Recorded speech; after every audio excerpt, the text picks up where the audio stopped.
Bog Toni, pozdrav svi koji nas slušaju i gledaju. Ćao Sandra, evo nas u još jednoj epizodi. Malo smo prošarili sa temom do duše. Da, na moju inicijativu, evo nekako ti si skloni bio ovim evergreen temama i držimo se i dalje njih.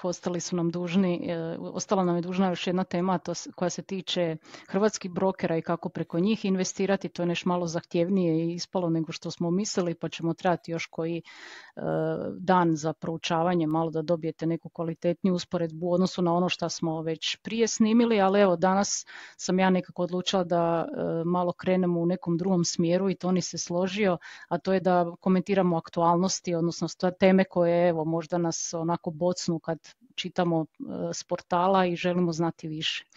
Pa danas smo malo htjeli vidjeti, evo, obzirom da se po novinama HANFA i fondovi hvale sa dobrim prinosima drugoga stupa, htjeli smo malo vidjeti koliko to je stvarno i šta to znači za nekako našu mirovinu, to je dosta važna tema, slažeš se? Definitivno, da. Pogotovo što obvezni mirovinski fondovi, kao što samo ime kaže, obvezni su, ne možete birati da nećete investirati novce u njih, ali možete ipak odabrati kategoriju, odabrati fond, pa evo, pogledali smo možda kakvi su bili prosječni prinosi i u ovoj godini, ali ono još bitnije možda u zadnjih 10 godina, pa da možemo da usporediti različite kategorije, različite fondove, pa da vidimo možda što je nešto malo bolji izbor od drugog ili barem manje loš izbor od drugog. Da, kao što si rekao, taj obavezni dio koji mi izdvajamo iz bruto plaće iznosi 20%, tu smo, moram podsjetiti, u knjizi dosta sve to dobro obradili, nadam se da ljudi znaju nakon što su pročitali da im je sad, puno ljudi se javilo, kaže, sad su nam konačno poznat naš mirovinski sustav, jer onako dosta smo se trudili da to pojednostavimo, ali suštinski ovo što ćemo danas gledati su prinosi drugog stupa, znači onih 5% bruto plaće koji odlazi svaki mjesec. Mi bi voljeli da je to nešto više novca, pogotovo ako bi se nastavili ovakvi dobri rezultati, ali moramo evo priznati da ova godina je donela, a rekli bi kad pogledamo i svjetska tržišta, a pogotovo domaće tržište, bilo je nekako iza očekivati da ćemo im vidjeti dobre postotke. Pa smo evo mi pogledali znači prinose po kategorijama A, B i C.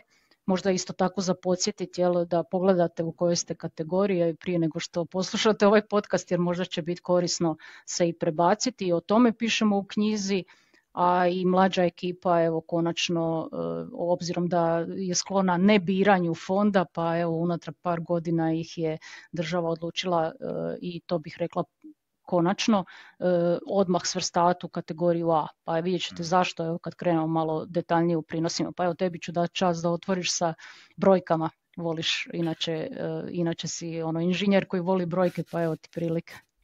Da, uvjetno rečeno inženjer koji odustao na 3. godini fakulteta, ali dobro. Pa evo, znači, spomenula si tu promjenu kategorije, prvo da se na to osvrnem za one koji nisu upoznati, znači A kategorija ima nešto viši udio dionica, znači to je nominalno gledano nešto više rizika, ali za ovakve stvari poput mirovinskih fondova investiramo na vrlo dugi vremenski rok. Znači, to kada usporedimo sa drugim nekakvim državama, njihovim mirovinskim fondovima, čak i ta kategorija koja je pod navodnike najrizičnija i dalje vrlo konzervativna. Tako da, evo, moje mišljenje i vjerujem tvoje, Sandra, za veliku većinu ljudi A kategorija je najbolji izbor, jednostavno jer dugoročno će imati najviše prinose. Sad, kolika je to razlika? Evo, za ovu godinu, ovo znači prosjeci tih kategorija, u svakoj kategoriji imamo različite fondove, znači za kategoriju to je bilo oko nekakvih 13%, znači zaključno sa 9. mjesecom 2025. Za B kategoriju gotovo upola niže, znači 7%, i C kategorija samo 2%, znači C kategorija ona koja sadržava uglavnom gotovo isključivo obveznice. Znači vrlo, vrlo konzervativno ulaganje. To vidimo da su to ogromne razlike na godinu dana. Ako gledamo na period od 10 godina, te kategorije, onda A kategorija imala oko 8%, B kategorija oko 5%, C kategorija oko 3% i sad može se nekome će se činiti možda tih 2-3% godišnje, nije tolika razlika na 10 godina, ali pričamo složeno o kamati. Znači to su ogromne razlike, pogotovo kroz vrijeme kad ćemo početi nakupljati i desetke tisuća eura, nekim slučajevima i više iznose, 2-3% godišnje, dugi vremenski rok stvarno može značiti ne samo tisuće, nego desetke tisuća eura više na račun prinosa za nekoga ko provede cijeli radni vijek u Republici Hrvatskoj.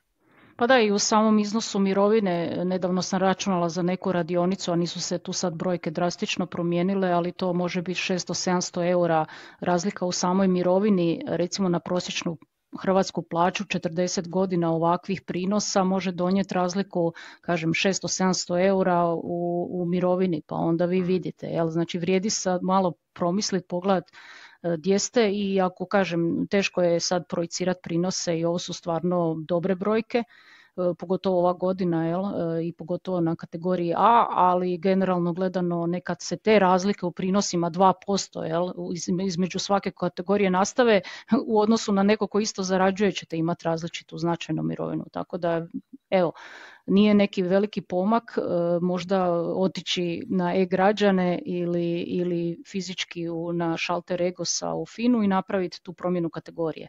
Pogotovo mlađi koji sigurno ne bi trebali čučati u nekoj konzervativnoj kategoriji poput kategorije C, A i B. I ono što je dobro možda prokomentirati je da sad možemo zapravo i ostati u kategoriji A za razliku od prije, jel, gdje nas se automatski 10 godina do starosne mirovine, znači negdje oko 55. godine života prebacivalo u B kategoriju. Sad tko želi može ostati u kategoriji A sve do 5 godina pred starosnu mirovinu, znači do 60. godine života. Jel. To je neki moj plan.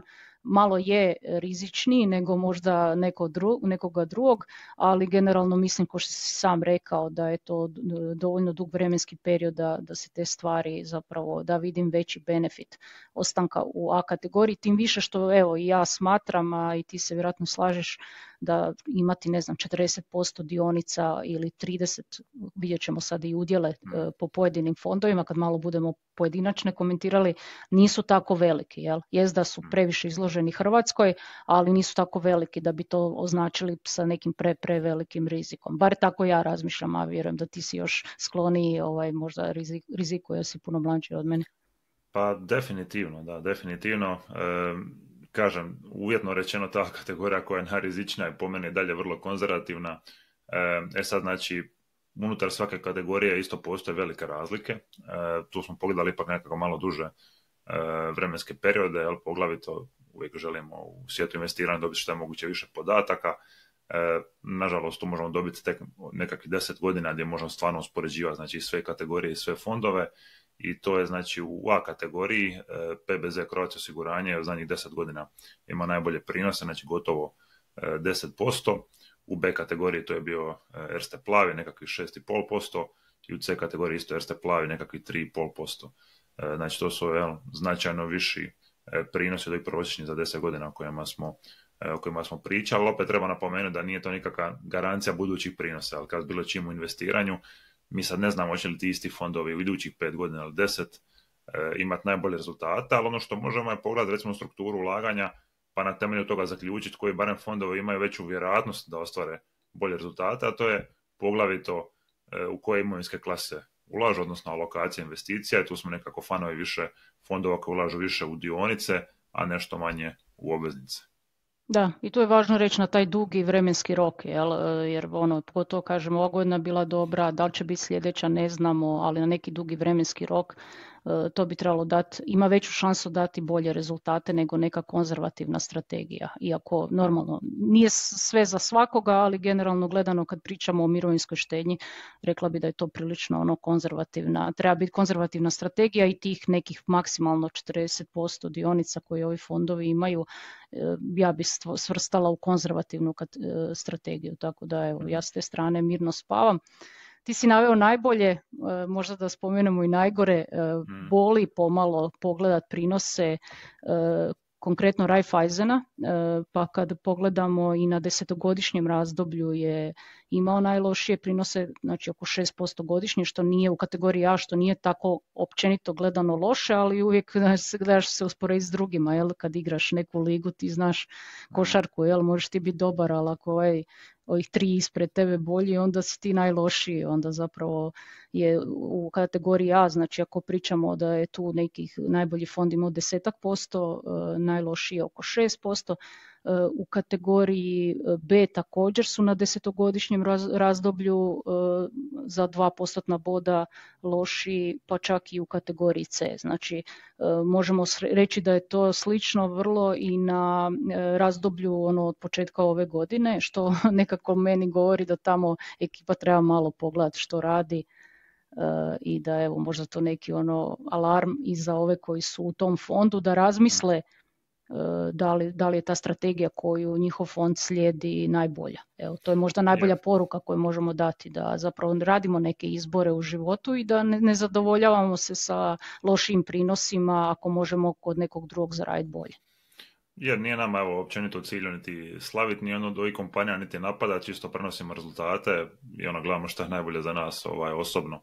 Tako da ti rezultati nisu slučajnost. Znači, dvije kompanije koje su recimo imale najbolje prinose u A kategoriji, to su znači PBZ, ali nakon toga Erste, imali su viši udio dionica. Znači PBZ trenutno ima oko 31% dionica, Erste 41%, dok je Raiffeisen imao 23%, znači značajno niži udio. Rekli smo da to je možda i najbitniji razlog zašto ovi fondovi imaju više prinosa unutar same iste kategorije. Tako da, doduše, sve te kompanije su ograničene zakonski, s tim koliko mogu recimo investirati u različite imovinske klase, ali opet ne koriste ni jedna od njih praktički taj maksimalni možda limit nekakav, da mogu ići malo dinamičnije, s malo više rizika, što ima i smisla jer oni isto moraju paziti na svoje rezultate, ne smiju preuzimati previše rizika, možda imati negativnu godinu i slično, tako da češće igraju možda i više konzervativno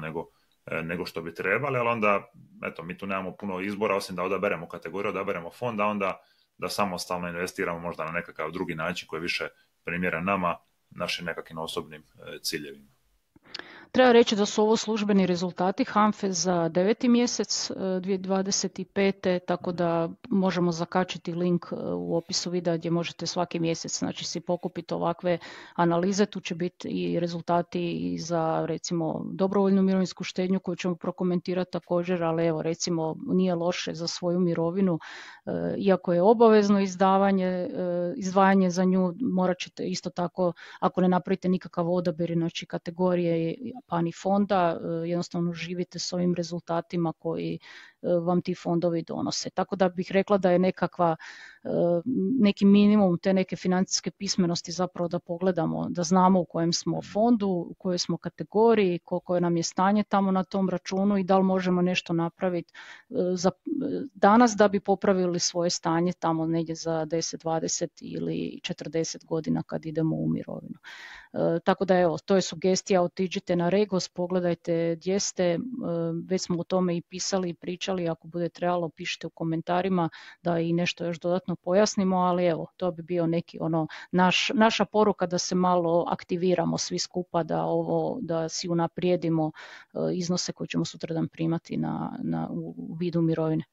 Tako je da, ta promjena ne košta ništa, rekla si sama, evo online na Regusu možete provjeriti, ako imate visoku razinu pristupa sustavu e-građani možete napraviti promjenu, ako ne otiđete na šalter FINA, znači za tih, pola sata koliko ćete izgubiti, možete dobiti doslovno 1000 ili 10.000 eura više mirovinskom fondu. Mislim da to onako jedna stvar koja daleko najmanje vremena zahtjeva za daleko najviše benefita koja se može napraviti za osobne financije, tako da ja to osobno preporučam praktički svim prijateljima, članovima obitelji koji nisu baš pred mirovinu, znači jednostavno mislim da je to nekako onako no-brainer, što bi se reklo, prebacivanje u A kategorija, sad koji fond u A kategoriji odabrati, kaže ne znamo koji će imati najbolje rezultate u idućim godinama, ali možemo pogledati kakav sastav imaju, kakvi fondovi, pa prema tome barem zaključiti koji ima najveću vjerojatnost da ima dobre rezultate.